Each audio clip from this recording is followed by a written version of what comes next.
Over the past week, I've been gearing up to start experiments to solve an incredibly important global environmental problem: algae blooms.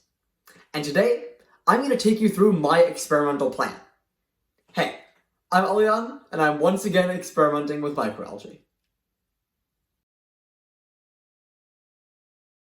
It's been almost 3 months since I started my work on algae blooms, an ecological phenomenon where algae suddenly start growing in huge amounts on bodies of water, choking out plants and animals, and producing potentially fatal toxins in the water. And after spending months researching this topic, how algae blooms begin to exist, and potential solutions to it, including modified clay, which acts like an algae magnet to absorb algae out of the water, I've come up with a solution to this problem, using that modified clay, and then mixing that modified clay into concrete, allowing us to massively reduce carbon emissions in the concrete industry. In the past, I've talked about the economic viability of my solution, specifically how on the Canadian Great Lakes alone, we can save up to $83 million for the concrete industry, not to mention all the savings for people around the Great Lakes in tourism, housing costs, and water treatment. But today, I need to shift my focus to the scientific viability of this. The main point of all of these ideas is for me to run experiments in my basement lab, which I've been working on for the past year and a half almost. I've worked on things from water treatment to researching microalgae-based vaccines to understanding how we can best optimize bioreactors. And now I'm taking on algae blooms. So today, and over this past week, I've been coming up with an experimental plan that I'm going to share with you right now. This experiment has essentially 2 steps. First, we need to absorb algae out of water with modified clay. And then, we need to mix that modified clay into concrete. Now, for this first step, the biggest and most important part is figuring out what species of algae we're talking about. And actually, as I've talked about in a previous video, we're really not talking about algae at all. We're talking about cyanobacteria. Cyanobacteria are the main cause of what we call algae blooms. Even though they're called algae blooms, they're actually mostly caused by algae or cyanobacteria, both of which act and behave in similar ways. So technically, we're talking about cyanobacteria, and the specific one I'm talking about is Microcystis aeruginosa, which causes 54% of the algae blooms on the Great Lakes and produces a harmful toxin called microcystin, which can cause liver failure and is potentially a carcinogen. Now, as dangerous as microcystis is, I'm going to have to be growing some in my lab in order to run this experiment.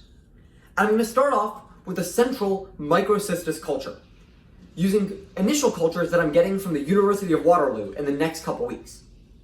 From there, I'm going to be pulling out 10, 30, 50, and 100 milliliter aliquots of algae that I'm then going to try and flocculate with my modified clay. Which brings me to what modified clay actually is.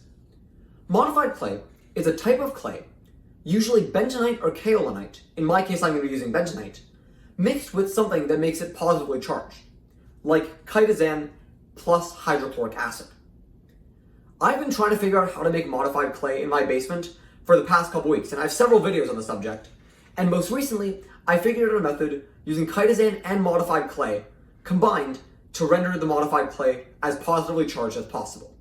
Looking at some previous studies of removing algae with modified clay, it seems that you have to generally be adding 100 milligrams of clay per liter and mixing that in with some amount of that positively charged mix.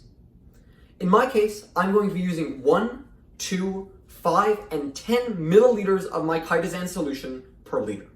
In reality, I'm going to mix together my clay and my chitosan into one big clay suspension, which is basically just clay being mixed and dissolved into water. Then I'll take an appropriate amount of my clay suspension and add it to my algae vials. This will depend on how much algae is present. When the modified clay meets the algae, it'll cause it to flocculate. Essentially, the modified clay will attract these algae into big clumps, which will then sink to the bottom of the vial because they're more dense than water. So you can see kind of this before and after idea I visualized, where you'll start with algae all mixed in solution, and once you add the clay, they'll all be attracted and flocculate all the way to the bottom. Now, the way we can determine how effective this is by measuring the absorbance of the algae culture before and after the modified clay goes in. Absorbance is essentially a measure of how much light the algae will absorb. And the amount they absorb is correlated to how much algae is in there in the first place. So hopefully we would see a significant decrease in absorption after modified clay are added, because it would show that all the algae have been flocculated to the bottom and are out of the solution. And that concludes step 1, which brings us to step 2, turning that modified clay, after all the algae are flocculated, into concrete. Now the first step of this will be to figure out how to get that modified clay back out of the algae and usable for the concrete. Probably it's going to require first dewatering the concrete, so pouring off all the water solution that the algae were in, and then dehydrating it, removing as much water as possible. I'm kind of making the assumption that after the flocculation process, the modified clay will look and behave roughly the same way as before after all the water has been removed. But we'll have to see about that after we engage in that flocculation process. Then, that modified clay is going to get mixed into concrete at a 5, 10, 20, and 50% mix.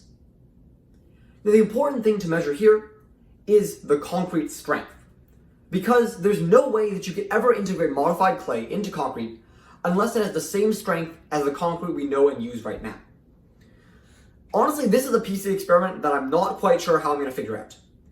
It seems the cheapest and most effective way of measuring concrete strength is using something called a Schmidt hammer or a rebound hammer, which, as I understand it, pushes itself into the concrete, releasing a spring on the other end that relates to how strong the concrete was in the first place. But still, a Schmidt hammer, despite being the cheapest option, is pretty expensive. So I'm still exploring potential ways to actually measure concrete strength for myself in my basement lab. Which actually brings me to an important point. If you're a person that works with concrete, clay, algae blooms, anything of that sort, I'd love for you to reach out to me to actually help me with this experimental plan. This is based on me reading a few studies and trying to wrap my head around what this whole process will look like. And I'd love to hear from people that have lots of experience in this area and try and understand this a bit better from your perspective. So please, do reach out either in the comments down below or directly on LinkedIn or on YouTube. But that concludes step 2. So I think it's now time to reframe these 2 steps in a bit more of a scientific way by asking a research question. Actually, 2 research questions, one for each step. Step 1 can be distilled down into one key question. How does chitosan concentration in modified clay impact the absorbance of algae post-flocculation? And for step 2, how does the percent mix of modified clay in concrete impact its strength? With these 2 questions, and the experimental plan to go with them, I'm ready to test if this idea is scientifically viable. And combining the economic viability I'm currently proving through my past videos, and the scientific viability I'm going to be doing going ahead, I now can have put together a pretty complete solution to the problem of algae blooms. So that's where I'll end this video off. As I mentioned before, if you work in any of these areas, I'd love to hear from you, and I'd love to get your advice on some of my ideas and how to improve my experimental plan.